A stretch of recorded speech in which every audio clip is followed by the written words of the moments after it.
A jeruzsálemi templomhegyet soha nem tárták fel, de egy 20 évvel ezelőtti illegális építkezés megnyitotta az utat néhány jelentős felfedezés előtt.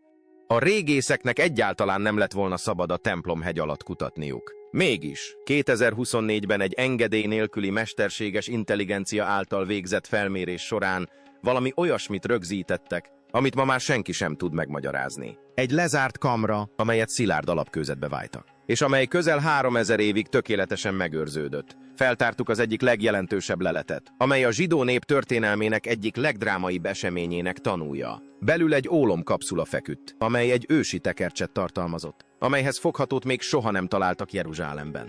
Amikor a szakértők megpróbálták lefordítani az első látható szavakat, megdermedtek. Az üzenet nem a hitről vagy a történelemről szólt. Figyelmeztetés volt. A tiltott ásás a domb alatt az első jel, hogy valami szörnyű baj van. A szkennerek voltak.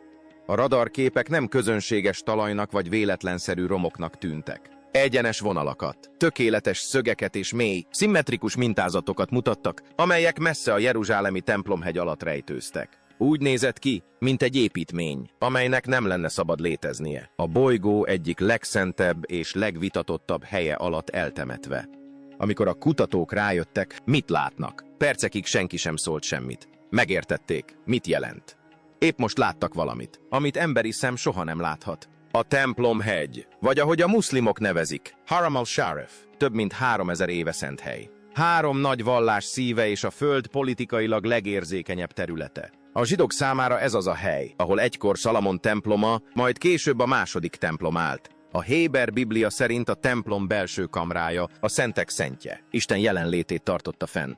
A muszlimok számára ugyanez a terület az, ahol Mohamed próféta állítólag az éjszakai mennybe menetele során felment, így ez az iszlám egyik legtiszteltebb helye. Sok zsidó hívő számára még a hegyen való járás is tilos, mivel senki sem tudja a szentek szentjének pontos helyét. Véletlenül erre a helyre lépni súlyos szentségtörést jelentene. A muszlimok számára, ha bárki is áshatna az Alakameccset vagy a Szikladóm alatt, az a történelmi hitük megsértését jelentené. Ezért nem engedélyezett soha törvényesen ásatás a templomhegy alatt. A 19. század végén Charles Warren brit felfedező megpróbálta megtalálni Salamon templomának fizikai maradványait. Köteleket és fáklyákat használt, hogy leereszkedjen a hegy körüli ősi vízalagutakba, de megtiltották neki, hogy a szent platform alatt földet ásson. Munkája során aknákat, rejtett járatokat és hatalmas kőfalakat tárt fel, amelyek bizonyították, hogy egy összetett világ létezik Jeruzsálem felszíne alatt. Mégis kénytelen volt megállni, mielőtt elérte volna a hegyet. Ez a korlátozás több mint egy évszázadon át érvényben maradt. A régészek csak találgatni tudták, hogy mi van ott eltemetve. 2021 és 2024 között egy új generációs kutató rátalált egy módszerre, amellyel egyetlen kő megbolygatása nélkül bepillanthatnak a domb alá. Kombinálták a földi radart, amely ártalmatlan rádióhullámokat küld mélyen a földbe, a hatalmas mennyiségű geológiai adat feldolgozására képes mesterséges intelligenciával. A mesterséges intelligencia több ezer modern szkennelést hasonlított össze a brit földmérők által közel 100 évvel ezelőtt készített történelmi térképekkel. Az eredmények halvány elmosódásokként kezdődtek, de órákon belül éles geometriai körvonalak jelentek meg a képernyőkön. Ezek nem természetes képződmények voltak. Emberalkotta kamrák voltak, több mint 9 méterrel a felszín alatt. A mintázatok túl rendezettek és túl pontosak voltak ahhoz, hogy bármi más legyen. A csapat először azt hitte, hogy Jeruzsálem ősi vízrendszerének egy újabb rétegét találták meg. De ahogy a szkennelés folytatódott, a mesterséges intelligencia teljesen lezárt, zárt üregeket észlelt. Nem vezettek be vagy ki alagútrendszerek, és semmi jel nem utalt arra, hogy bárki is megérintette volna őket közel 3000 év alatt. Az adatok egy helyiséghálózatot mutattak, amelyet közvetlenül a templomhegy platformja alatt építettek. Ez azt jelentette, hogy ezek a kamrák régebbiek voltak Heródes bővítéseinél, régebbiek a második templomnál, és talán még Salamon király koránál is régebbiek. Minél mélyebbre hatolt a vizsgálat, annál tisztább lett a kép. Intelligens tervezés állt mögötte. A szobákat matematikai pontossággal helyezték el, tökéletesen illeszkedve a hegy keleti falához. Mintha egy egész építményt rejtettek volna el a föld legszentebb látványa alatt. A kutatók azonnal megértették a veszélyt. Ha kiszivárogna a hír a felfedezésről, az vallási és politikai káoszt szíthatna. A templomhegy korábban is erőszakot váltott ki. 1996-ban, amikor az izraeli hatóságok alagutat nyitottak a hegy közelében, halálos zavargások törtek ki, amelyek több mint 70 ember halálát követelték Jeruzsálemben és Ciszjordániában. Még egy föld alatti ásatásokról szóló pletyka is a háború szélére sodorhatja a várost. Ez az emlék kísértette a tudósokat, miközben a radaradatokat vizsgálták. Tudták, hogy ha nyilvánosságra kerül a domb alatti lezárt kamrák létezése, a következmények katasztrofálisak lehetnek. A bizonyítékok azonban tagadhatatlanok voltak. Valaki megépítette ezeket a kamrákat, majd gondoskodott arról, hogy senki se léphessen be oda többé. Mélyen a föld legszentebb helye alatt fedezték fel a régészek a ma titkos tekercsként ismert tárgyat. De mielőtt még eljutottak volna idáig, szkennereik valami hasonlóan kísérteties dologhoz vezették őket. Egy 2800 éve kőbefagyott szentélyhez, amely arra vár, hogy megtalálják. A szentélyhez, amelynek nem szabadna léteznie. Amikor a régészek először eresztették le a pásztázó szondát a lezárt kamrába, romokra és csendre számítottak, ami ehelyett a képernyőkön megjelent. Az egyik vezető kutatót hitetlenkedve hátralépett. A kamra nem rom volt, ebb volt. A falak, a padló és a mennyezet több mint 2000 éve 1 centit sem mozdult el. Bent az érzékelők tiszta képeket készítettek oltárokról, kőmedencékről és valami rituális eszközről, amelyek még mindig a helyükön pihentek. Mintha a hívők egy este elmentek volna, és soha nem tértek volna vissza. A csapat gyorsan rájött, hogy egy teljesen megőrzött szentélyre bukkannak, amely az I-8 század óta érintetlen. Senki sem számított arra, hogy egy teljes föld alatti szentélyt talál közvetlenül a templomhegy alatt rejtőzve. A részletes képek 8 összekapcsolódó szobát tártak fel, amelyeket pontosan a mészkő alapkőzetbe véstek. Minden szoba tökéletesen szimmetrikus mintázatot követett, összetett elrendezést alkotva, amely nem hasonlított a jeruzsálemi felszíni templomok ismert mintáihoz. Az oltárokon sűrű, fényvisszaverő foltok jelentek meg a radar és spektrális képalkotásban, megkeményedett szerves maradványokra utalva.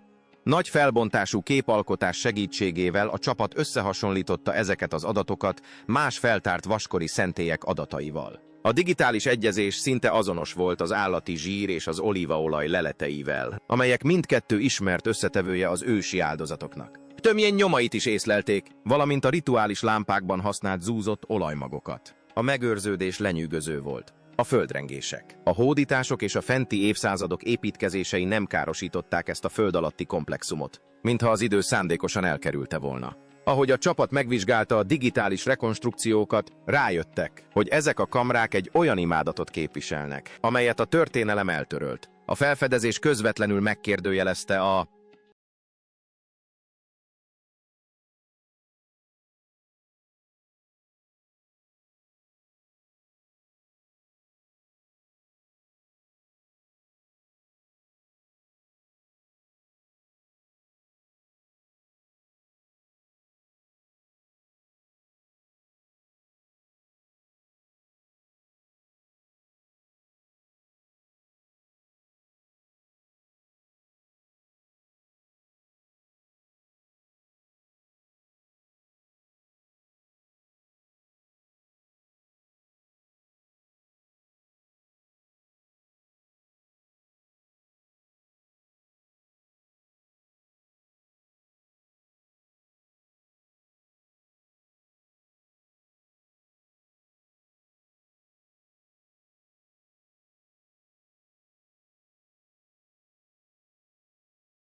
Ezékiás király vallási reformjainak bibliai beszámolója. A Szentírás szerint Ezékiás lerombolta Júda összes rivális szentélyét, hogy a jeruzsálemi templomban központosítsa az imádatot. A Biblia konkrétan kijelenti, hogy eltávolította a magaslatokat. Összetörte a szent oszlopokat és kivágta az aserupolákat, hogy megszüntesse a helyi kultuszokat. Mégis, ezt az újonnan talált szentét a templomhegy alatt nem rombolták le, lepecsételték. A bizonyítékok arra utaltak, hogy a papságon belül valaki szándékosan rejtette el, ahelyett, hogy lerombolta volna. A régészek elkezdték összehasonlítani a lelőhelyet az ókori Júda más felfedezéseivel. Teleradnál egy másik lepecsételt templomot találtak a sivatagban, 2 oltárral. Ezeknek a kettős oltároknak a létezése bizonyította, hogy több imádati rendszer létezett együtt egy időben, a hivatalos elnyomási erőfeszítések ellenére. A Színai sivatagban található Countilet Adrudban felfedezett feliratok Jahvére és Áserjére utaltak, ami azt mutatja, hogy a korai judaizmus egyes követői talán még mindig tiszteltek egy női isteni alakot Jahve mellett. Ezek a leletek segítettek megmagyarázni a templomhegy alatti rejtélyt. A föld alatti szentély egy régebbi hitrendszer része lehetett, amely titokban fennmaradt Ezékiás reformjai után. A helyiségekben rituális medencék voltak, amelyekben még mindig bor és olajnyomai voltak. Állókövek, amelyek isteni jelenlétet jelképeztek, és eszközök az áldozatokhoz. A háztartási cikkek, mint például a szövőszék súlyai és a cseréptöredékek jelenléte arra utalt, hogy ezek a rituálék nem csak a papok számára voltak. A hétköznapi családok mindennapi életének részét képezték. A következtetés megdöbbentő volt. Azt jelentette, hogy míg a felette lévő hatalmas templom a hivatalos vallást szolgálta, alatta egy másik, csendesebb vallás folytatta tevékenységét, ez azt is megmagyarázta, hogy miért zárták le a szentélyt. Ahelyett, hogy összetörték volna. A pápák, akik elrejtették, talán megpróbálták megőrizni hagyományaikat a reformok közepette, abban a reményben, hogy egy napon újraéleszthetik azokat. Ez teljesen megváltoztatta az ókori Jeruzsálemről alkotott képet. A vallás nem volt annyira egységes vagy ellenőrzött, mint ahogy azt egykor hitték. A hívők számára ez mélyen nyugtalanító volt. A templomhegyet mindig is a tiszta imádat helyének tekintették. De ez a szentély egy megosztott és titkos vallási világot tárt fel, amely közvetlenül alatta létezett. Az összes rituális tárgy és műtárgy között egy darab kiemelkedett a többi közül. A szentély közepén egyetlen mozdulatlan, hatalmas kő állt, amelyet egyetlen király sem mert elpusztítani. Az állókő, amely dacolt a királlyal. A kő közel 3 méter magas volt. Egyetlen mészkőtömbből faragták, amely valahogyan évszázadokig tartó földrengések és háborúk során teljesen függőlegesen állt. A tárgy egyértelműen egy masaba volt, egy ősi állókő, amelyet a korai izraeliták egykor az isteni jelenlét szimbólumaként használtak, ami mindenkit megdöbbentett. Nem a mérete volt, hanem az a tény, hogy még mindig ott volt. A Biblia szerint Ezékiás király vallási reformjai során elrendelte minden ilyen kő megsemmisítését. Ez a kő mégis fennmaradt. Közel 3000 évig érintetlenül a templomhegy alatt elzárva. A csapat spektrális analízissel javította a radarképeket. Az adatok halvány ásványi nyomokat mutattak, amelyek arra utaltak, hogy a kőfelületet fémes vegyülettel vonták be. Amikor ezeket az értékeket összehasonlították más ősi lelőhelyekről származó ismert mintákkal, kiderült, hogy szorosan megegyeznek a higany spektrális lenyomatával. Az ókori Mezopotámiában és Kánaánban a higanyt a szellemek megkötésére vagy visszatartására szolgáló rituálékban használták. A felfedezés mind a tudósokat, mind az adatokat áttekintő történészeket nyugtalanította. Arra utalt, hogy a kő nem csak szent, hanem funkcionális is. Lehetséges, hogy egy rituálé része volt, amelynek célja a kamrában lévő dolgok lezárása volt, nem pedig egyszerűen egy imádati hely megjelölése. Ez a lehetőség nyugtalanította az ókori közel-keleti vallás sötétebb oldalával ismerkedő tudósokat. Emlékeztek a föníciai csatákra, amelyeket élő kövekként ismertek, és amelyekről úgy hitték, hogy istenek vagy más természetfeletti lények esszenciáját tartalmazzák. Hasonló tárgyakat találtak Bibló városában és Karthágóban is, ahol a papok áldozatokat mutattak be, hogy kordában tartsák a kőben rejlő isteni erőt. Ha a templomhegy alatti masaba hasonló célt szolgált, az azt jelentheti, hogy a szentély egyáltalán nem szentély volt, hanem egy befogadó hely. A kő talán nem Izrael istenét jelképezte, hanem valami sokkal régebbi és veszélyesebb dolgot, amit a papok nem tudtak elpusztítani. A bibliai tudósok elkezdték összefüggéseket keresni e felfedezés és a Szentírás számos rejtélyes része között. Ézsaiás könyve olyan bukott lényekről ír, akiket isteni parancsra a földre taszítottak és elzártak. A Teremtés könyve 6:4 a régi idők hatalmasairól beszél, akiket megbüntettek és megkötöztek. Később olyan zsidó szövegek, mint Énok könyve, olyan őrzőkről írnak, akiket a hegyek alá pecsételtek, mert engedetlenek voltak Istennel szemben. Az a gondolat, hogy az állókő egy olyan építmény része lehet, amelyet azért terveztek, hogy visszatartson valamit, ami kapcsolódik ezekhez az ősi hagyományokhoz. Még a tapasztalt teológusokat is elég aggasztotta. Ez arra utalt, hogy Ezékiás reformjai többet jelenthettek a rivális szentélyek megszüntetésénél. Magában foglalhatták azoknak az erőknek a bezárását is, amelyeket papjai valóságosnak hittek. Néhány történész egy nyugtalanító egybeesésre mutatott rá. K.R. E. 701-ben, amikor az asszír hadsereg ostrom alá vette Jeruzsálemet, a történelmi feljegyzések megemlítik, hogy Ezékiás papjai titkos rituálékat végeztek a templom udvarokban a város védelme érdekében. Senki sem írta le, hogy mik voltak ezek a rituálék, de a lepecsételt szentély és az álló köve most választ kínált. Talán a papok nem a győzelemért imádkoztak. Talán egy olyan pecsétet erősítettek meg, ami már létezett a domb alatt. A kő ennek a védelemnek a része lehetett. Egy gát, aminek az volt a célja, hogy magában tartsa mindazt, amiről azt hitték, hogy alatta lakozik.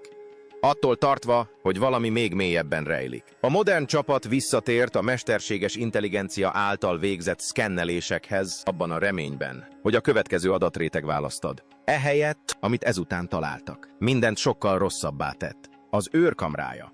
2024 elején a kutatócsoport elindította a templomhegy alatti szkennelés új fázisát. A mesterséges intelligencia által továbbfejlesztett radarrendszer olyan adatokat kezdett visszaadni, amelyek minden korábbi látotthoz képest különböztek. Először a képernyő statikus zajjal telt meg, aztán éles geometriai körvonalak kezdtek kialakulni mélyen a kőzetrétegek alatt. A rendszer ezután feltárta a helyiség elcsendesedését. A már feltérképezett rejtett szentély alatt a mesterséges intelligencia egy tökéletesen kör alakú kamrát észlelt, amelyet közvetlenül az alapkőzetbe vájtak. Átmérője pontosan 3 méter volt, falai pedig simára csiszoltnak tűntek, sérülés vagy összeomlás jelei nélkül. A szerkezet teljesen lezárt volt. Nem voltak hozzá alagutak vagy átjárók, ami szinte lehetetlenné tette a létezésének megmagyarázását. A kamra pontossága mind a mérnököket, mind a régészeket megdöbbentette. A sima ív és a világítótájhoz való igazodás fejlett kézművességre utalt. Minden ismert feljegyzés szerint Jeruzsálem építőinek Krisztus. 700-ban nem voltak meg a szerszámaik ahhoz, hogy ilyen pontossággal vágják a követ. Semmilyen vésőnyom vagy primitív vágási minta nem látszott, ami az ősi építményekre jellemző lenne. Úgy tűnt, korát messze megelőző technológiával tervezték. A mesterséges intelligencia rendszer a szerkezeten belül is különálló rétegeket észlelt.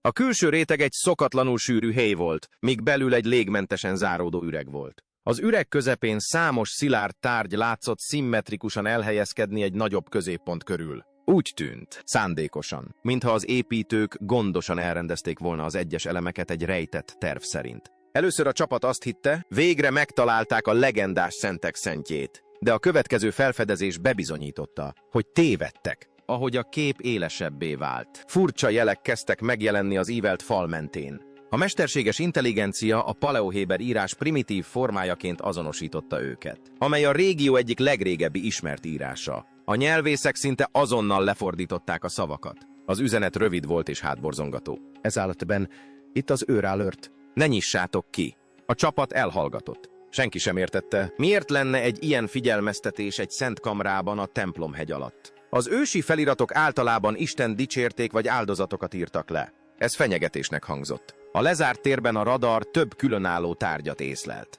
Középen egy nagy kőmedence állt, amelyet egyetlen kőtömbből faragtak. Körülötte kisebb, olajlámpásokra emlékeztető tárgyak hevertek. Alakjuk szokatlan volt, egyszerűbb, mint bármelyik ismert templomi korszakból származó lelet, ami arra utal, hogy sokkal korábbi korszakból származnak. A spektrális képalkotás anyagok nyomait azonosította a medencében, ólom és higany részecskéket tartalmazott, amelyeket az ősi kultúrákban kötő rituálékhoz és megtisztító jogokhoz kötöttek, amelyek célja a spirituális erők csapdába ejtése vagy semlegesítése volt. A kémiai vizsgálatok a mandréhoz és a beléndekhez hasonló növényekből készült füstölő halvány maradványait is kimutatták, amelyeket az ókorban nyugtató és halucinogén hatásaikról ismertek. Ezeknek az anyagoknak nem volt közük a hétköznapi istentisztelethez. A védelemmel és az elszigeteléssel hozták összefüggésbe őket. A történészek összehasonlították a leleteket más ősi szövegekkel. Énók könyve őrszemeket. A föld alatt bebörtönzött isteni lényeket ír. A mezopotámiai mítoszok olyan lényekről szólnak, akiket a papok szentfémekkel lepecsételtek el. Még a holttengeri tekercsek haditekercsei is említenek egy gödörőrt, egy alakot, akinek az a feladata, hogy őrizze azokat, akik dacoltak a mennyországgal. A hasonlóságokat lehetetlen volt figyelmen kívül hagyni. Bármi célt is szolgált ez a kamra. Nem azért épült, hogy befogadja az istenit. Azért épült, hogy valamit visszatartson. A mesterséges intelligencia akusztikus modellezést futtatott le, hogy szimulálja, hogyan mozog a hang a kör alakú kamrában. Az eredmények újabb réteg félelmet keltettek. A kamrát úgy tervezték, hogy felfogja a rezgéseket, és az energiát belül tartsa. Szinte úgy működött, mint egy ősi hangszigetelt trezor. Minden bizonyíték ugyanarra a félelmetes következtetésre mutatott. Ez nem egy templomkamra volt. Ez egy börtöncella, amelyet azért építettek, hogy elzárjon valamit, amit soha nem szabadított volna kiadni. A kutatók nem mehettek tovább a pecsét feltörése nélkül, és ez szóba sem jöhetett. A vallási hatóságok és kormánytisztviselők gyorsan korlátozták az összes új adathoz való hozzáférést. A helyszínt napokon belül titkosították, de egy részlet továbbra is keringett a szkenneléseket látott tudósok között. A medence alatt a radar egy kis fémkapszulát mutatott. Úgy tűnt, hogy valami szorosan feltekerve van benne. Ez a tárgy hamarosan titkos tekercsként vált ismertté, és tartalma mindenkit megrémített volna, aki megpróbálta megérteni.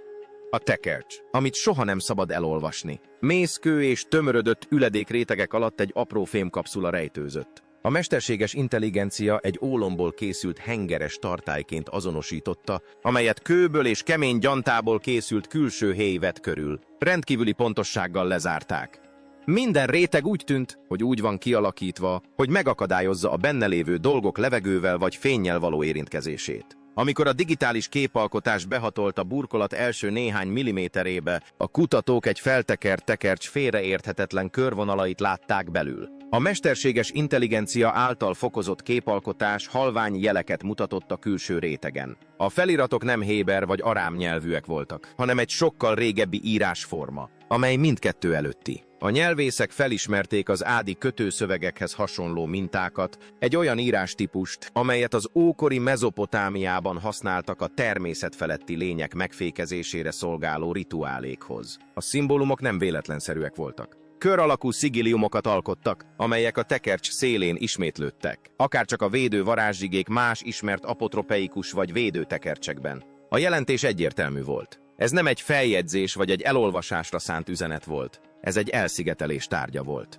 Maga a tekercs papíruszból és ásványi porból készült. Ez a kapcsolat komoly kérdéseket vetett fel. A Holt-tengerből származó anyagok nagyjából ugyanebből a korszakból származnak. De ez a kapszula sokkal idősebbnek tűnt. Még a fémrétegeken keresztül is látható volt a papíruszrostok halvány textúrája, melyek még mindig épek voltak, az ólom sűrűsége és az oxigén hiánya által védve. A tekercs tetején egy szimbólum volt látható, amely megdöbbentette a vizsgáló tudósokat.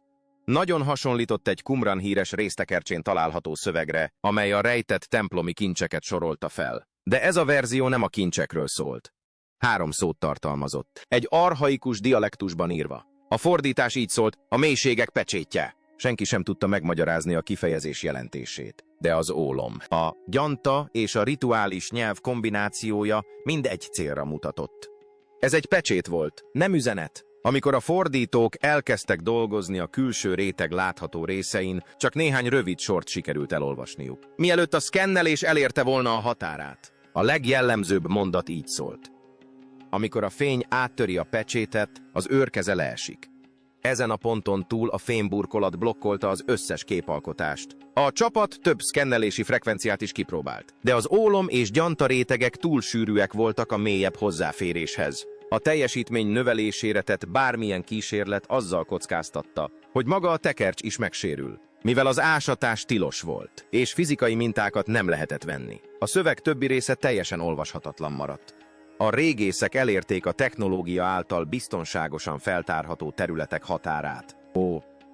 A felfedezés híre gyorsan elterjedt a vallási hatóságok körében, és mindannyian ragaszkodtak ahhoz, hogy a tekercs maradjon lezárva. Miért? Rettegnek attól, hogy kinyissák. Az első fordítási kísérletek után a projektet csendben leállították. Az adatokat zárolták, a kamara koordinátáit titkosították, és állítólag minden résztvevő tudós új titoktartási megállapodásokat írt alá felügyelet mellett. A magyarázat az volt, hogy a helyszín strukturális és politikai kockázatokat jelentett, de a magánéletben valami más is történt. A vallási hatóságok is ugyanezt a figyelmeztetést adták ki. Azt mondták, hogy a pecsét megzavarása felbonthatja a korlátozás szövetségét. Senki sem tudta pontosan, mit jelent ez a kifejezés, de elég volt ahhoz, hogy leállítsa a fennmaradó elemzéseket. Hamarosan jelentések kezdtek kiszivárogni a tudósok azon kis csoportjából, akik látták a nyers szkenneléseket. Szerintük a nyelvészeti tanácsadók néhány további szót is megfejtettek a tekercsek sérült széleiről. Ezek a részleges sorok a Sion alatt alvó bukottakat említették. Az utalás sok hullámokat küldött mind vallási, mind tudományos körökben. A bibliai hagyományban a bukott a nefilimekre utal, titokzatos lényekre, akiket a Teremtés könyve 6 fejezetében isteni lények és emberek leszármazottaiként írnak le. Későbbi szövegek szerint sötétségbe zárták őket az ítéletig. Ha a tekercs valóban egy kötelező érvényű szöveg volt, amely ezekre a lényekre utalt, az azt jelentette, hogy a templomhegy épülhetett arra a helyre, ahol elpecsételték őket. A tudósok nehezen tudták feldolgozni a következményeket. Egyesek azzal érveltek, hogy ez összefüggésben állhat az óriások könyvével, az egyik holttengeri tekercssel, amely a föld alatt büntetésre váró nefilimeket írja le. Mások régebbi mezopotámiai forrásokra mutattak rá, amelyek az Anunnakikról, a magasabb rendű istenekkel való szembenézés után az alvilágba száműzött hatalmas istenségekről vagy szellemekről szóltak. A párhuzamok nyugtalanítóak voltak. A nyelvek különbözőek voltak, de a történet ugyanaz. Isteni vagy félig isteni lények a föld alá zárva, őrök vigyázzák őket. A kamra feliratán szereplő az őr őrködik kifejezés hirtelen inkább szó szerintinek, mint szimbolikusnak tűnt. Ha ez a kapcsolat igaz, a kulturális következmények óriásiak lennének. A templomhegy a judaizmus, a kereszténység és az iszlám legszentebb helye. Ha kiderülne, hogy alapja nem egy szentély, hanem valami ősi és tiltott dolog tároló szerkezete, a sok példátlan lenne. Minden a hegy szentségére épült jelentős hitrendszer válságba kerülne. A történészek rámutattak, hogy nem ez volt az első alkalom, hogy a legendák ilyen lehetőségre utaltak. A sziklamecset alatt egy természetes barlang fekszik, amelyet régóta a lelkek kútjaként ismernek, ahol az ősi hagyományok szerint a halottak szellemei várják az ítéletet. Az etióp szentírások ininojai gödröket említenek a szent hegyek alatt, ahol az őröket láncra verték. Még az iszlám szövegek is a hegyet a világok közötti helyként írják le, ahol az ég és a föld találkozik. Kultúrákon és korszakokon átívelően a szent földet gyakran összekapcsolták valami hatalmas dolog lezárásának vagy őrzésének gondolatával. Jelenleg a tekercs Jeruzsálem sziklája alatt nyugszik lezárva. A csend ad a félelem és maga a hit őrzi. De ha a pecsét valaha feltörik, az emberiség végre megtudhatja, miért épült a templomhegy nem a mennyország dicséretére, hanem a pokol megfékezésére. Mit gondolsz a titkos tekercsről? Írd meg kommentben. Köszönöm, hogy megnézted.